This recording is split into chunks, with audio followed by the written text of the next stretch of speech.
I have 3 slide presentations, about 50 slides each. There's no way we're going to get through them all. And I wasn't planning on it. I just wanted to kind of see what kind of time we had and hopefully plant some seeds that we can do some follow-up meetings in the future. And maybe even some one-on-one if people want. I'm definitely interested in that myself. So what I'm going to really do is plant a seed in your head about what a pitch is and how Gurjot. I'm struggling with your name. Gurjot. How he just basically gave you guys a pitch. You know, he did really good. I was surprised he didn't read it. I sent him a script ahead of time outlining, you know, things I do. 2 main things. I do a lot of things, but one is, you know, write grants and help my director give presentations. She has to meet with town council members to find money. She has to go to Richmond to convince our state funders to give us more money. And occasionally she goes to FTA, the Federal Transit Association Administration in Washington, D.C. to give for federal money. So the idea of a pitch is really based on what your purpose is. And Kim was pretty good about explaining to us what her purpose was. She had several purposes, which makes it a little hard sometimes. Like in my case, I have 3 purposes ideally that we're going to talk about, but in 20 minutes, we're just going to touch on them all. But knowing your purpose throughout and referring back to it, I think is a really important place to start. And especially with a talk like Kim's, which is fairly technical, she will probably be in front of 50 to 100 people from all over the world. A lot of them have never heard her work at all. So if referring back to the purpose throughout, not just once, but maybe 3 times throughout the presentation can really help lay people who may not be even, maybe it's a wife or a husband who's just visiting HFES in Boston to hang out in the back. And is kind of curious. Something else storytelling. Oh, I'll go check that out. But probably most of your people are technical, so using human factors jargon, etc. is pretty fine to do in that case. So in my case, this is kind of the question I want to keep in mind. And today we'll kind of keep that question in mind regarding your presentation abilities. You know, whenever you're giving a talk, what is allowing me to make this more clear to everybody in front of me? So in my case, I'm using this purpose concept to kind of keep you on track. It's kind of my little visual for you guys. But so as you're getting ready for your presentations, whether it's just meeting somebody at a meeting, you want to say hi for 5 minutes or 3 minutes or 30 seconds, you know, what's my purpose in meeting this person? What's my purpose in going to this workshop? Or if it's a conference, for example, Kim will be giving her spiel 10 times throughout the conference at least to people she meets. So she'll want to be able to say it in 20 seconds. Hey, tomorrow, Tuesday at 8:30, I'm giving my talk. When I come, and they'll say, well, what is it? And you can say, it's about storytelling. Oh, sure. So again, purpose, I'll just kind of reiterate that and hammer it a few times today because it's really something we forget to keep in mind. So again, my purpose is really to teach you something today. And plant that seed of purpose, first of all. If you guys walk away from this talk today with just that one thing, I've gotten what I want. Some bonus things is talking about pitches, you know, this idea of a 30-second spiel, which I'll get to in a second. We'll touch upon guidelines, and there's a great article from the Ergonomics and Design magazine that came out last year that I refer to heavily. And the idea of slide makeovers, the idea to, you know, this is not so clear. It's got some issues. It's kind of an outline. It's written in pencil. It's got, you know, something broken on top of it, but now it's crystal clear over here. That's the idea. Is you may, you know, your purpose really well, but explaining it so it's, you know, to a 5th grade level, maybe what you need to do sometimes. You know, plain and simple. What is it? So let's talk a little bit about a pitch. Who can tell me what a pitch is? Or what do you think of when you hear the word pitch?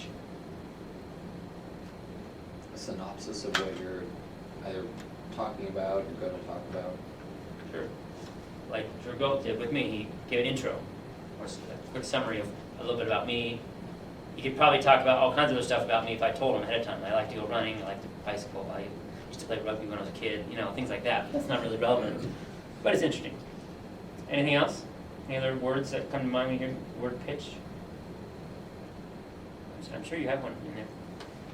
Pitching your ideas, like Sales pitch is what a lot of people think of. Yeah, your ideas, of course. But it kind of comes from the sales area, and we're not traditional salespeople in this room, but we're all selling something. We're selling our idea on storytelling on our paper. We're selling the fact that I have a mechanical engineering degree and I want to now get human factors. You know, you sold to me on the email. We emailed a couple times this week that you're open to me working with you in the future. You know, on fine tuning some of your things. It's an intro. personal pitch, some people call it a personal pitch. If you Google that, it's another way to look at it. A spiel, story, elevator speech. Elevator speech. So here I gotta summarize it all. This is a little messy, but I'll clean it up a little bit. So what can you say in 30 seconds? If you're meeting, you go to Human Factors Conference in Boston, and you've been reading about this author, Chris Wickens, or someone else that you've been reading about for years, and you get to meet him on the way up to his top level where he's staying in the suite, and you happen to get in with him, just you and him, and you have had this question for a long time. What really is usability from your point of view? What makes a good human-computer interaction GUI for you, in your opinion? Or some question you've been wanting to ask. What could you do in 30 seconds to kind of pique his interest to follow up with you? That's sort of the idea. So you're sitting there, getting ready to get on the interview, on the elevator. And so this is a silly little thing I came up with. I literally woke up with it yesterday, and I came up with PitchMan. Now, PitchMan is just an idea. It's kind of 5th grade level again, but it's kind of a way to remember how to give a pitch. And this is just my version. There's, like I said, if you Google pitch or sales pitch or personal spiel, you'll find all kinds of other formulas. But so my idea is this little character named PitchMan. You know, some similarities. So literally, I woke up yesterday morning, and I was going through my slides, and I saw this green shirt. I'm like, oh, I like that. So I went with it. PitchMan is made up of several parts. And we start from the bottom and go up. Our foundation is our feet. Of course, our legs hold us up. Arms and body are sort of the middle part, core of us. And then, of course, our head is where we think and speak and all that other things. The 5th step is what I'll get to, but it's a question you want to ask somebody if you have a chance in those 30 seconds at the very end. Like, what's a good time to meet? Could be a simple one, you know. We'd like to get coffee later on during the conference. Or it could be something more in-depth. But it's something to hopefully, if they're kind of on board with you, to get them to want to follow up with you. Can I get your card so I can email you? Can I LinkedIn with you? Etc. So we start with the feet, and, you know, hi, I'm Erik Olson. I'm with the town of Blacksburg. Simple. I might just say Erik. Hi, my name's Erik. You may have a name like Ersan. Yes. That's hard for some of us to understand. Is there an R in there? Is there an H in there? So you might just say your first name only. What's your last name? Rashidi? Rashidi. Ersan Rashidi. Now at a conference, he might have that up there already, but he might say, hi, I'm Ersan. And for a lot of people, especially international audience, that might be the easiest way to go. John Smith might be okay to say both names, because that's, in at least in American culture, it's pretty simple. There's some names in Iran that are probably classic, common. I'm not sure how common Ersan is. Maybe. So someone from Iran would know, oh yeah, Ersan, that's easy. Someone from America would say, John, oh no, that's easy. But if I said Charles Dickens the 17th or the 3rd or whatever, it'd be kind of weird. So anyways, I usually just do my first name if it's an informal meeting. At a business meeting, I'd say Erik Olson, of course. And then your legs are sort of, what's your position, what's your department. You can change this to whatever you want. I'm the transportation planner within transit, Blacksburg Transit. And that kind of tells you, hey, Blacksburg Transit, town of Blacksburg? Oh, I didn't know Blacksburg Transit was part of town of Blacksburg. Some people don't know that. They think we're a separate company. So then, what I call responsibilities. So I want to pick 2 things that I do. And you can pick 10 things if you want, but it makes it more complicated. So I say, I write grants, and I do presentations for my boss. It's just something, 2 of the things I do. I do a lot of other things, but those are 2 that we kind of latch on, but more relevant to this conversation. So Kim might say, I'm a student at Virginia Tech, and I used to study nursing, is that correct? Or I was a nurse? I mean, I used to work in the IT department, I would say that. So you might say that, and then now I'm doing a study on storytelling at Virginia Tech. You know, some of her responsibilities. If you have multiple things, like, will you email me about your assistantship and your Research, yeah. So you might want to pick one and get a subcategory within that.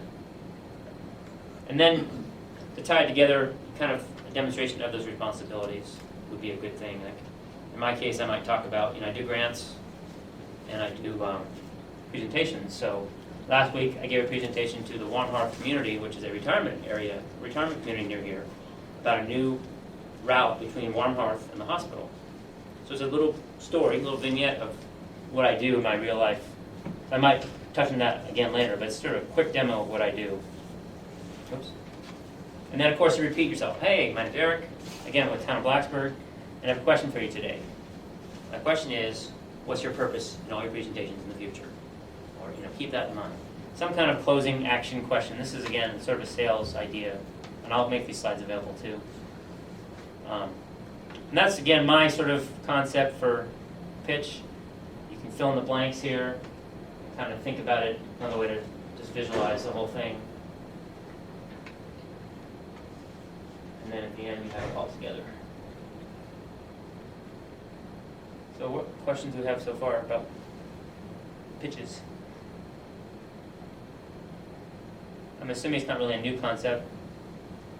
It's just a way to kind of think about it. Now, I have one person in the room who might be willing to actually stand up here and give one. Ready to rough through it? Mm-hmm. Do you want me to come up If there? you could, yeah, and then we can videotape you and I'll be able to give you some input later. You're open for that. Are we still rolling? Oh, yeah. I'll send another way. Okay. She's my plant. We had sort of arranged this ahead of time. Okay. Hi, I'm Aubrey from Virginia Tech. I'm a grad student in the Human Factors and Ergonomics program, where I design research studies with human participants and write research papers.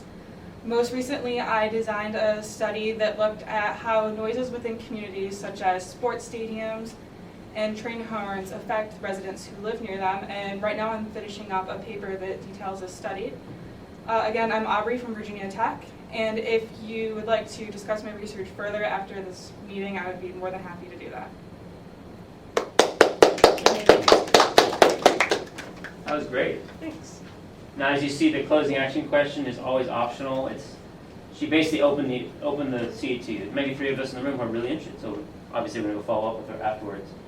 In a sales situation, it might be, hey, you ready to buy my product today? If not, why?